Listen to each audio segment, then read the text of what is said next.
if you're a single parent or your parenting partner is traveling and you're alone with a couple of kids, can you still do this one-on-one time?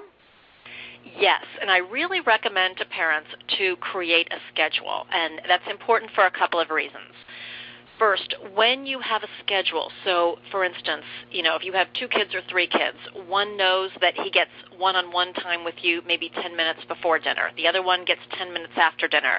The other one gets mind, body, and soul time as part of the bedtime routine. So they all know when they're getting their time with you, so they don't have to feel anxious. They don't have to demand your time with negative behavior. So creating that schedule, plaster it up there on the refrigerator so everybody can see it and everybody can be held accountable, that just gets you into a good routine. Now, with that said, things are going to come up. We have a doctor's appointment or, your partner is out of town. When those things come up, no big deal, but I always like to discuss it with the child ahead of time. So you can say, sweetie, we have a doctor's appointment after school today, so we're not going to be able to do our special time, but let's make sure that we reschedule for Saturday so we can do an extra dose of special time. So you let them know ahead of time if you can't do it, and then you always reschedule it. You treat it like a non-negotiable business appointment.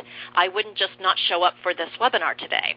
So it's the same thing with mind, body, and soul time. Things are going to come up, no big deal, but just discuss it ahead of time. That way your child knows that this really is the most important thing for you, spending that one-on-one time. And if we can't do it, we always reschedule.